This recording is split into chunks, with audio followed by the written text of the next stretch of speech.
Rule 10 procedure where witness fails to comply with summons. आता काय म्हटलं procedure where witness fail to comply with summons. जे witness आहे त्याला समन्स मिळाला तो येत नाही, कंप्लाय करत नाही.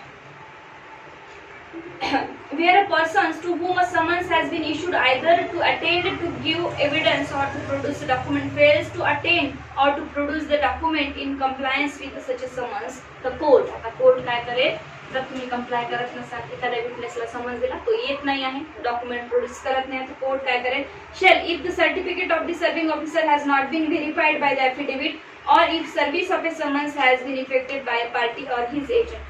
इथे काय म्हटलं, पण कोर्टाला डायरेक्टली त्याच्यावर ऍक्शन घेता येत नाही. पहिले काय करेल कोर्ट, ज्या ऑफिसरनी समन्स सर्व केला तर त्याचे एक सर्टिफिकेट मागेल की यांनी का घेतला नाही, कारण काय वगैरे वगैरे.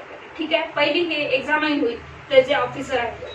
मे if the certificate of the serving officer has been so verified examine on oath the serving. आता ते सर्टिफिकेटही दिलं, कोणी दिलं, ऑफिसरनी, ज्यांनी समन्स केला होता त्यांनी. त्याच्यानंतर त्याची एक्झामिनेशन सुद्धा होणार, कोणाची, सर्विंग ऑफिसरची, बिकॉज कुठल्याही विटनेसला डायरेक्टली कोर्टाला अटक करता येत नाही. ठीक आहे की नाही, पहिले रिझन पाहिजे.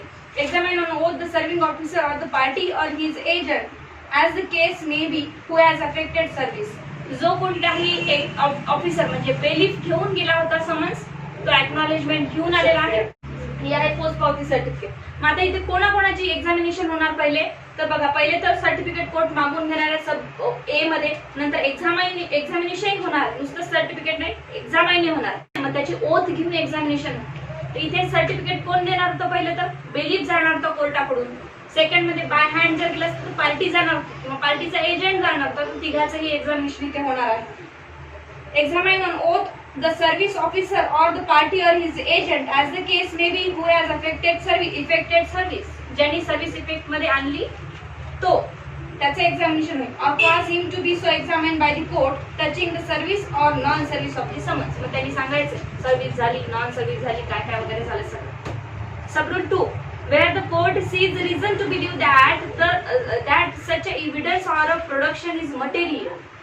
आता बघा, आता एवढं सगळं झाल्यानंतर परत कोर्टाला काय वाटतंय, जो कोणी विटनेस येणार होता तो विटनेस येऊन एव्हिडन्स देणार होता किंवा तो जे काही डॉक्युमेंट्स आणणार होता ते खूप मटेरियल होते केसेस साठी आपल्या.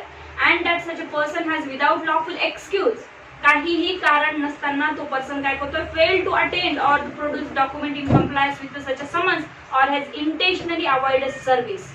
जो कोणीही विटनेस आहे तो काहीही कारण नसताना फेल करतो आहे अटेंड करायला कोर्टामध्ये आणि डॉक्युमेंट प्रोड्यूस करण्यासाठी, आणि compliance with summons of intentionally avoided service, आणि समन्स इंटेन्शनली घेत नाही आहे, रिटर्न करतो आहे. मग काय होईल, it may issue a proclamation requiring him to attend to give evidence or produce the document at time and place to the name there. आता मग कोर्ट काय करेल, पेपरमध्ये प्रोक्लेमेशन काढेल, जाहीर प्रकटन काढेल की काय हो, या व्यक्तीला आम्ही शोधत आहोत, हा समन्स घेत नाही आहे किंवा मिळत नाही आहे, आणि या तारखेला कोर्टामध्ये हजर व्हावं, पेपरमध्ये देईल. ठीक आहे, आता इथे परत दिलं नाही कुठल्या पेपरमध्ये देईल, काय देईल, बिकॉज ऑर्डर 5 मध्ये आपल्याला सांगितलं आहे जे कोणताही तुमचा लोकल न्यूजपेपर आहे त्याच्यात देणार आहे. And copy of such a proclamation shall affix on the outer door of the other conspicuous part of the house in which he ordinary decide. आणि त्याच प्रोक्लेमेशनची कॉपी त्याच्या घराच्या आउटर डोरवर सुद्धा लावणार आहे. अफिक्स म्हणजे जाऊन चिटकवणार आहे. कळलं? आता एवढं प्रोसिजर कळली तुम्हाला. नाही घेतला तर काय होईल, पहिले तर 2 एक्झामिनेशन होईल सगळ्याच्या, खरं आहे की खोटं आहे ते, नंतरच प्रोक्लेमेशन पाठवणार आहे, आधी नाही, बिकॉज विटनेस आहे त्याचा सूटशी काही संबंध नाही. 3 मध्ये in lieu of or at the time of issuing such a proclamation. आता काय म्हणत आहे, प्रोक्लेमेशनच्या नंतर किंवा प्रोक्लेमेशन ऐवजी, इन द ल्यू ऑफ, हे सेंटेन्स लक्षात घ्या, in the lieu of or at the time of issuing such a proclamation or at the time afterward. एक तर प्रोक्लेमेशनच्या ऐवजी किंवा आफ्टर प्रोक्लेमेशन नंतर the court may in its discretion, परतही कोर्टाला वाटलं की issue a warrant either with without bail. Proclamation देऊनही येत नाही आहे पहिले तर, मग कोर्ट काय करेल, आता वॉरंट काढेल, कशाचा, आयदर विथ और विदाउट बेल, साधाही काढेल, विथ बेल और without bail, for the arrest of such a person. मग आता त्या पर्सनला अरेस्ट करणार, and may make an order for the attachment of his property to such amount as it thinks fit, not exceeding the amount of the cost of attachment and of any fine which may be imposed under rule 12. rule 12 खाली दिला आहे, पण इथे काय म्हटलंय कोर्टाने, कोर्टाला जर वाटलं तर प्रोक्लॅमेशन वरच्या जे रूल मध्ये होतं ना सब रूल 2 मध्ये ते प्रोक्लॅमेशन काढायच्या ऐवजी कोर्ट डायरेक्ट वॉरंटही काढू शकतो. म्हणजे कोर्टाचं 100% सॅटिस्फॅक्शन झालं बेलिफची आणि पार्टीचे एक्झामिनेशन घेऊन की आता याला काही गरज नाही आहे प्रोक्लॅमेशनची सुद्धा, ठीक आहे की नाही. 4 वेळ वापस रिटर्न येतोय बेलिफ आणि काय म्हणतोय मी घेत नाही म्हणून सांगितलं ते. जर कोर्टाचं सॅटिस्फॅक्शन झालं तर कोर्ट काय करेल, प्रोक्लॅमेशन न काढता डायरेक्ट वॉरंट काढेल किंवा पहिले प्रोक्लॅमेशनची प्रोसिजर पूर्ण करेल, म्हणजे प्रोक्लॅमेशन काढेल आणि नंतर वॉरंट काढेल विथ और विदाउट बेल दोन्ही प्रकारचा कोर्ट काढू शकतं आणि मग नंतर त्या पर्सनला अरेस्ट करून आणेल. कळलं इथपर्यंत. आणि त्याच्यावर फाईनही लागेल, त्याची प्रॉपर्टी अटॅच करेल. आता इथे प्रॉपर्टी म्हटलं नाही आहे because it is a totally a contempt of court. Rule पहिले पाहून घे. Provided that no court of small causes shall make an order for the attachment of movable property.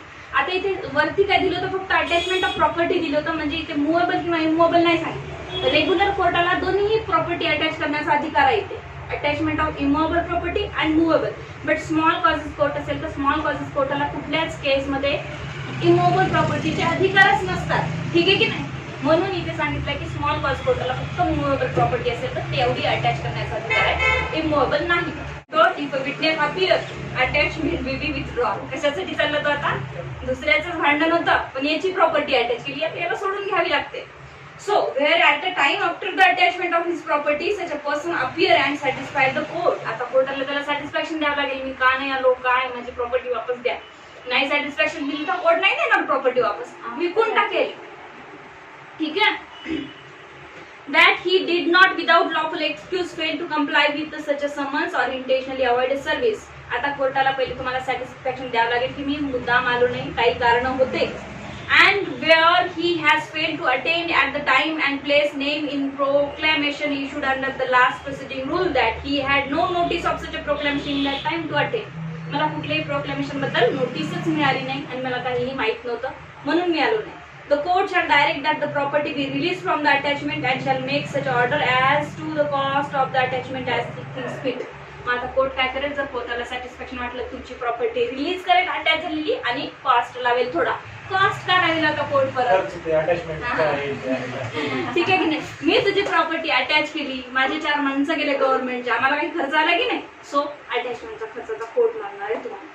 So rule 12 procedure if witness fails to appear. आता witness fails to appear, आता याला यायचं होतं attachment of property गेलेली आपली सोडून घ्यायला, पण तोही येत नाही. The court may where such a person does not appear or appear but fails to satisfy the court. पहिले तर आला नाही किंवा आल्यावरही कोर्टाला काही रिझन्सच दिले नाही त्यांनी की मला का नोटीस मिळाली नाही, मला माहित नव्हतं वगैरे, जसे वरच्या रूलमध्ये दिले तसे. Impose upon him such a fine not exceeding 500. ठीक आहे की नाही. मग आता इथे 12 मध्ये सांगितलं की 500 रुपयाच्या वर तुम्ही फाईन लावू शकत नाही आणि इथेही लिहून ठेवा वरती. मग आता सब रूल 10च्या सब रूल 3 मध्ये किती, not exceeding the amount of under rule कोणता होता 12, तर खाली सांगते इथे 500 रुपये, ठीक आहे. So not exceeding 500 rupees as things fit, having regard to condition in life and all the circumstances of the case. मग त्याची काय कंडिशन आहे लाईफची, 500 रुपयाच्या खालीच. 100 रुपये, 50 रुपये, 20 रुपये काय लावायचं ते काय, 1 रुपया पण लावू शकतो, हो की नाही. And may order his property or any part thereof to be attached and sold or. आता सॅटिस्फॅक्शन दिले नाही, अपील झालं नाही तर त्याची प्रॉपर्टी जी अटॅच झाली आहे त्याला विकू पण शकतं court. If already attach under rule 10, already attach केलेली असेल तर to be sold for the purpose of satisfying or cost of such attachment, त्याला विकून टाकेल कोण.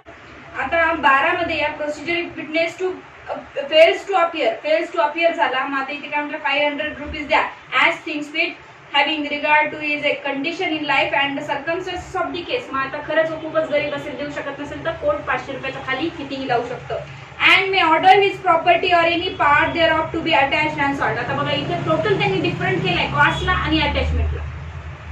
इथं टाकले त्यांनी, तुझं ऐकलं अँड टाकलं, ठीक आहे की नाही. And may order his property or any part thereof to be attached and sold, or if already attached under rule 10, already जर अटॅचमेंट केली असेल कोर्टाने, तिथे अटॅच केली नसेल तिथे अटॅच करेल, विकेलही, आणि अटॅच केली असेल तर फक्त सॉल्ड करण्याचं काम राहील कोर्टाकडे, ठीक आहे की नाही. मग sold to be sold for the purpose of satisfying all costs of such attachment together with the amount of the said fine, together with the amount of the said fine if any. Provided that, आता इथे provided आहे, provided that if the person whose attendance is required pays into the court the cost and fine aforesaid, the court shall order the property to be released from attachment. आता बघा काय म्हणत आहे, ज्या पर्सनला requirement होती ना त्या विटनेसची, समजा ते कधी करू शकत नसेल तर त्या पर्सननी ज्यांनी समन्स पाठवला तेही याची प्रॉपर्टी अटॅचमेंट कडून काढून घेऊ शकतं, पुन्हा त्याला आणू शकतं, किंवा ज्याची प्रॉपर्टी अटॅचमेंट झाली आहे तेही प्रॉपर्टी सोडून घेऊ शकतो. ठीक आहे. Notwithstanding that the court has not issued a proclamation under subrule 2. आता कोर्टामध्ये आता इथे काय केलंय कोर्टाने, not issue a proclamation under subrule 2. Subrule 10 च्या सबरूल 2 मध्ये रूल 10 च्या सबरूल 2 मध्ये कोर्टाने प्रोक्लेमेशन नाही पाठवलं, nor issue warrant nor order attachment under rule subrule 3 of the rule. या रूल म्हणजे कोर्टाने प्रोक्लेमेशनही नाही काढलंय, कोर्टाने वॉरंटही नाही काढलाय, कोर्टाने प्रॉपर्टीही अटॅचमेंट केली नाही, तिन्ही नाही केलं. कोर्ट खूप थंड बसलेला आहे. The court may impose a fine under subrule 1 of this rule after giving a notice to such a person to show cause why the fine should not be imposed. आता इथे काय म्हणत आहे, कोर्टाला वाटलं किंवा कोर्टाला दुसरे काही काम असेल तर कोर्टाने काहीच केलं नाही, ह्या तिन्ही प्रोसिडिंग केलं नाही, तर कोर्ट काय करेल, त्याला पहिले एक नोटीस देईल की सांग मी तुझ्यावर फाईन का नाही लावायचा. कळलं? एवढंच म्हणते. Rule 13 mode of attachment. आता पद्धत काय, मग कोर्टाने प्रॉपर्टी तर अटॅच केली, पण कोर्टाची काय पद्धत आहे अटॅचमेंट केल्यानंतर, the provision with regard to the attachment and sale of a property in the execution of a decree shall, so far as they are applicable, be deemed to apply to any attachment and sale under this order, as if the person whose property is so attached were genuine data. आता म्हटलंय आपण डिक्रीचं जे order पाहू ना, decree निघाल्यानंतर जी property attachment करण्याची procedure असते तीच इथे ही प्रोसिजर वापरली जाईल विटनेसची प्रॉपर्टी अटॅच करायला, आणि त्या विटनेसला जजमेंट डेटाला समजल्या जाईल. जशी जजमेंट डेटाची प्रॉपर्टी म्हणजे ज्याच्या अगेन्स्ट डिग्री लागते ना त्याची प्रॉपर्टी अटॅचमेंट करण्याची प्रोसिजर असते, तशीच इथे ही प्रोसिजर वापरल्या जाईल. आता ती प्रोसिजर इथे नाही आहे, एक्झिक्युशन मध्ये आहे order 21. Rule 14 court may of its own motion accord summons as a witness stranger to the suit. जरी प्लेंटिफने ऍप्लिकेशन नाही दिलं, जरी डिपेंडंटने ऍप्लिकेशन नाही दिलं, तरी कोर्ट स्वतः पूर्ण कुठल्याही स्ट्रेंजरला समन्स पाठवू शकतं आणि सांगू शकतं की डॉक्युमेंट प्रोड्यूस करा आणि येऊन एव्हिडन्स द्या. Subject to the provision of this code as to attendance and appearance and to any law for the time being in force. Subject to the this order म्हटलंय, कारण या ऑर्डर मध्ये काय म्हटलंय, पहिले तर अप्लिकेशन द्यावं लागतं, कोर्टाला रिक्वेस्ट करावी लागते, पण इथे स्वतःच कोर्ट पाठवतात. Force where the court at any time thinks fit necessary to examine any person including a party to the suit. कुठल्याही पर्सनला स्ट्रेंजरला कोर्टाला एक्झामिन करायचं असेल किंवा including a party to the suit, पार्टीही पार्टीलाही बोलवायचं असेल, and not called as a witness by the party to the suit. कुठल्याही पार्टीने त्या पर्सनला विटनेस म्हणून बोलवलं नाही म्हणजे तो काय टोटली स्ट्रेंजर आहे, थर्ड पर्सन आहे. The court may of its own motion cause such a person to be summoned as a witness to give evidence or to produce any document in his possession. ज्याच्या position मध्ये ते document court त्याला required करू शकतं, बोलू शकतं.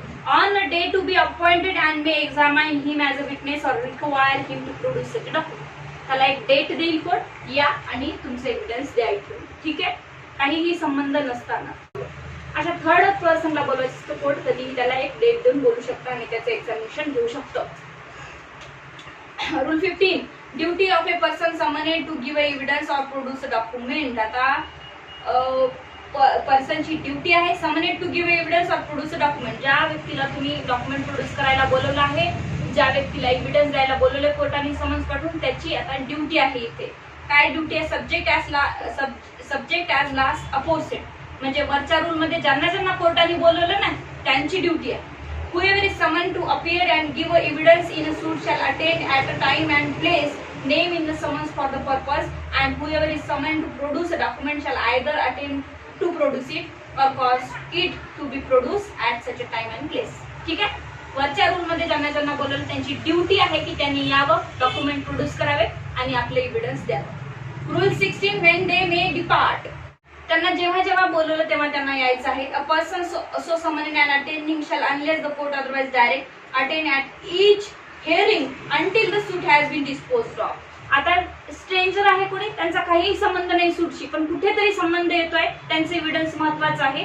तर court जेव्हा जेव्हा बोलवेल तेव्हा तेव्हा त्यांना यावं लागेल, जोपर्यंत तो सूटचं जजमेंट लागत नाही टोटली तो सूट डिस्पोज ऑफ होत नाही. कळलं?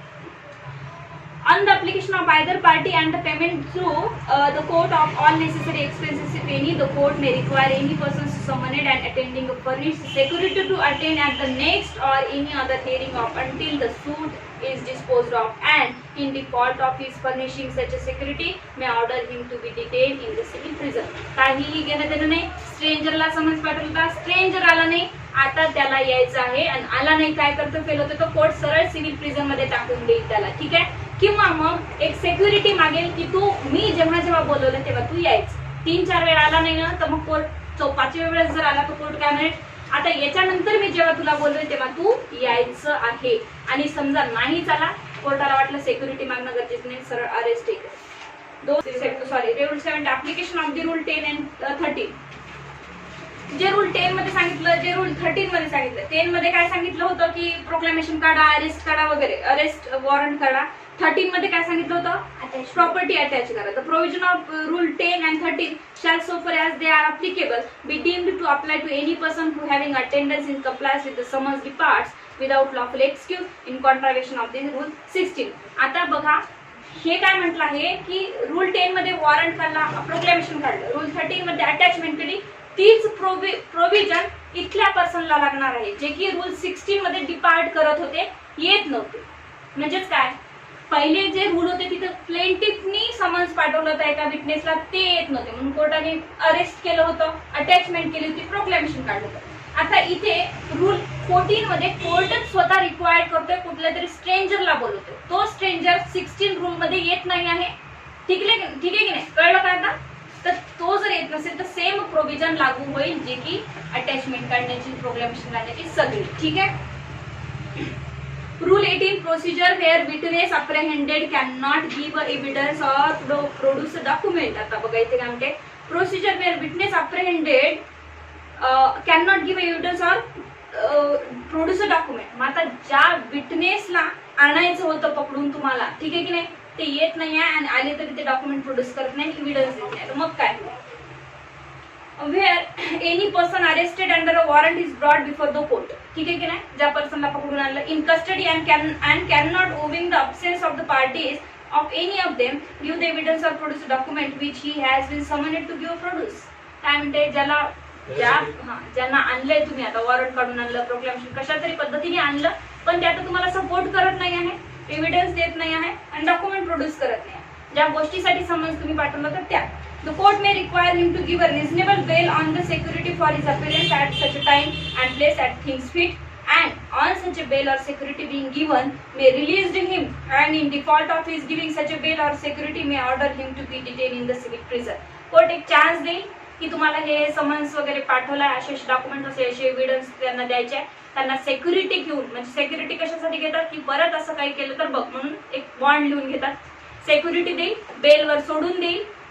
ठीक आहे? आणि परत त्यांनी डिफॉल्ट केला, परतही त्यांनी समन्सचं कंप्लाय नाही केलं, एव्हिडन्स नाही दिले, डॉक्युमेंट प्रोड्यूस नाही, तर सिव्हिल प्रिझन मध्ये त्याला टाकून. 19. No witness to be ordered to attend in a person unless resident within a certain limits. कुठल्याही पर्सनला, कुठल्याही विटनेसला इन अ पर्सन म्हणजे तुम्ही स्वतःच या म्हणून तुम्ही नाही सांगू शकत, तर ते कधी नाही सांगू शकत, तर खाली दिलंय, no one shall be order to attend in a person to give evidence unless he side within the local limits of the court ordinary original jurisdiction. जर तो लोकल लिमिट कोर्टच्या लोकल ज्युरिस्डिक्शन मध्ये जर राहत असेल तरच तुम्ही त्याला इन पर्सन या म्हणून सांगू शकता, अदरवाईज नाही. ठीक आहे? अनलेस ही साइड दिलाय, खाली पॉझिटिव्ह मध्ये दिलाय, हे लक्षात ठेवायचं. Without such limit but at the place less than 100. आता हे पूर्ण ब्रॅकेट मधलं सोडून द्या आणि सरळ समोर या, less than 500 kilometre distance from the court house. काय म्हटलं आहे, 100 आणि 500 किलोमीटरच्या जर व्यक्ती वरती राहत असेल तर तुम्ही त्याला बोलू शकत नाही, पण कधी बोलू शकता हे ब्रॅकेट मध्ये दिलं आहे. where there is a railway or steamer communication or other established public convenience of the no witness to be ordered to attend in a person unless resident within a certain limits. ठीक आहे की नाही?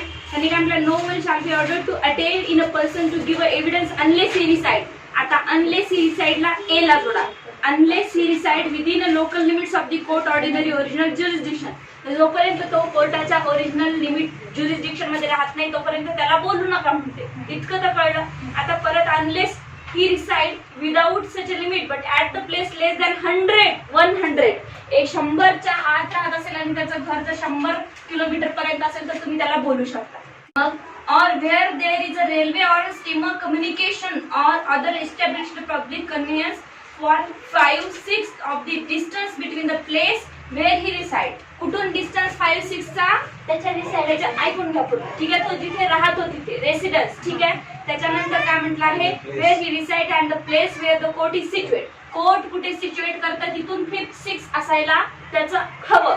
लेस than 500 kilometres distance from the court house. तर less than 500 म्हटल्यालाच 5/6 मध्ये मोजायचं आहे. तर नेहमी हे आलं पाहिजे की ज्याचं 500 आहे ना 500 वाल्याला बोलू नका म्हणते ते. पहिले तर म्हणजे 500 वाल्याला बोलवायचं नाहीये तुम्हाला.